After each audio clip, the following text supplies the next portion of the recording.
Sejumlah tokoh nasional dan lintas agama bertemu di Rembang, Jawa Tengah menyampaikan kegelisahannya terkait dinamika politik jelang Pilpres yang dianggap kian mencemaskan. Apa saja keresahan para tokoh yang dianggap bisa mengganggu demokrasi? Kita bahas saudara bersama rohaniawan Romo Beni Susetio yang juga hadir dalam pertemuan di Rembang. Romo Beni, selamat malam, sehat selalu. Susetio, Romo Beni, selamat malam, sehat selalu. Selamat malam. Baik, sudah terhubung dengan kami. Jadi Romo Beni, apa saja sebenarnya kegelisahan dari para tokoh ini saat bertemu dengan Gusmus yang hari tadi? Ya, sebenarnya kan kegelisahan itu ketika para tokoh melihat suatu realitas yang disebut oleh teman-teman ketika etika dan moralitas tidak lagi jadi pertimbangan dan dominasi kekuasaan yang begitu dominan, itu yang sempat yang dikeprihatinkan. Sehingga ketika apa yang dikatakan oleh Ibu Nurkolis Majid itu kan suatu keprihatinan yang paling dalam karena nurani kemanusiaan itu kan tertusuk. Ketika nurani itu kemanusiaan itu tertusuk dan kita melihat ada persoalan yang paling besar yaitu masalah keadapan politik yang dijungkir balikan secara akal sehat dan moralitas publik serta dalam etika kepantasan yang tidak pantas, tidak layak, kemudian direkayasa oleh kekuasaan, itu yang menjadi keprihatinan bersama. Dan keprihatinan bersama itu juga akhirnya juga menjadi keprihatinan juga bagi Gusmus. Maka Gusmus menganjurkan kita bareng-bareng untuk mengingatkan para penyelenggara negara dan masyarakat agar kembali kepada etika politik, moralitas, berkarakter, dan kita kembali kepada jalan politik yang berkebudayaan. Politik bukan sekedar udah saya dapat apa, memperoleh apa dengan menggalakkan segala cara. Tapi politik juga bukan hanya sekedar motif ekonomi.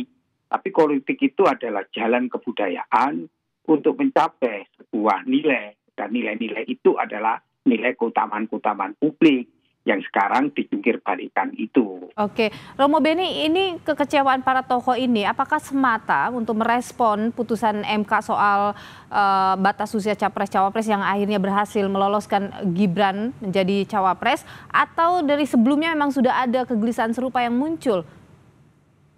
Ya, kegelisahan ini kan sebenarnya sudah ada ya, tapi kegelisahan itu menjadi puncak ketika keputusan Mahkamah Konstitusi ya. Karena kita berharap bahwa waktu itu ada semacam revolusi mental kan. Revolusi mental itu kan lebih kepada pembangunan karakter hidup berbangsa. Lah karakter hidup berbangsa bernegara itu kan lebih kepada kesetiaan pada nilai-nilai. Nilai-nilai kejujuran, integritas, nilai-nilai profesionalitas, tapi juga sedang pada nilai-nilai kemanusiaan dan penghormatan terhadap konstitusi. Lah kita melihat kok konstitusi saja bisa diacak-acak, apalagi nantinya ke depannya itu bisa juga akan terjadi yang sama.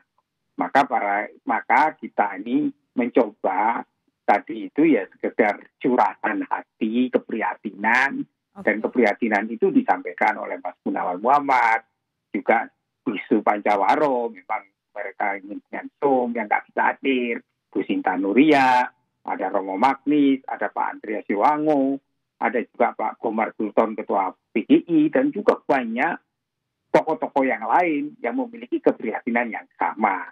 Maka Gusmus berharap forum ini harusnya diperluas, diperbesar, menjadi keprihatinan bersama mereka yang masih memiliki nurani dan kesadaran untuk memperbaiki keadaan ini. Oke, sejauh mana kira-kira ini kegelisahan yang dirasakan oleh para tokoh ini bisa didengar oleh penguasa kalau tadi memang arahnya ke sana? Ya, di dua-duanya ya. Ini kan persoalannya tidak hanya pada penyelenggara negara, tetapi pada masyarakat juga gitu loh. Jadi kita mengoreksi karena ini kan krisis nilai ya. Krisis keteladanan, krisis nilai itu juga menyangkut tentang krisis dalam arti multidimensional ya. Karena krisis nilai itu ketika nilai konstitusi tidak dijadikan pegangan bersama. Itu yang kelihatan bahwa itu yang menjadikan miris karena konstitusi itu ditabrak hanya untuk kepentingan kekuasaan. Itu yang sebenarnya menjadi keprihatinan bersama. Kalau nilai-nilai konstitusi sudah dijangkir balikan, maka kita tidak punya lagi kekuatan moralitas publik seperti apa gitu loh. Nah, kita berharap ada sebuah koreksi bersama baik penyelenggara negara dan masyarakat. Mari kita kembalikan politik itu sebagai jalan kebudayaan. Oke, apa yang tadi kalau Anda mengatakan bahwa ini tidak semata kepada para penguasa atau penyelenggara atau pemerintah gitu, tapi juga mengingatkan masyarakat. Apa yang diharapkan dari masyarakat dengan melakukan seruan-seruan ini, Romo? Ya, masyarakat juga mengoreksi ya perilaku di mana kita ini kan melihat kekuasaan itu kan segala-galanya. Karena kekuasaan segala-galanya sehingga kekuasaan itu mereduksi moralitas publik dan etika. Maka ketika kekuasaan itu menjadi kekuatan power, kita lupa kepada kekuatan moral dan etika. Padahal kekuasaan harus tunduk pada moral dan etika. Nah, kepatuhan kepada suara-suara hati nurani yang berpihak kepada nilai kemanusiaan, nilai-nilai keadilan, itu harusnya menjadi hal yang harus diutamakan dalam membangun keadapan demokrasi ini. Jadi tidak berarti demokrasi itu menggalakkan segala cara. Tapi demokrasi itu adalah proses di mana pembatinan nilai-nilai itu harus menjadikan keutamaan setiap warga negara Indonesia. Anda melihat bahwa ada yang tadi kalau Anda menyebut bahwa digunakan gitu, ada yang sengaja atau menggunakan kekuatannya untuk menjalankan apa yang terjadi belakangan ini, begitu? Ya, ada indikasi ya. Maka kita tidak ingin itu terus-menerus terjadi. Maka kita berharap bagaimana semua elemen bangsa, baik penyelenggara negara dan masyarakat, untuk mengingatkan tentang keadaan politik ini. Jadi keadaan politik itu yang harusnya menjadi prioritas utama.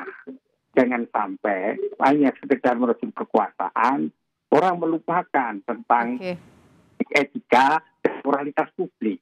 Karena politik harus tunduk pada etika dan moralitas publik. Jadi yang diinginkan adalah, ayo sekarang kembalikan politik itu menjadi jalan kebudayaan, dan kebudayaan menjadi panglima dalam hal pengambilan kebijakan-kebijakan politik, termasuk dalam berpolitik itu harus penuh dengan kesadaran moralitas dan etika, tidak mengalahkan segala cara itu. Baik, Romo, terakhir singkat saja, kalau ada seruan-seruan seperti ini, Anda tadi menyebut soal ingin dibuat dalam forum yang lebih besar, apa yang akan dilakukan untuk kemudian mengawal demokrasi ini agar tidak semakin hilang arah?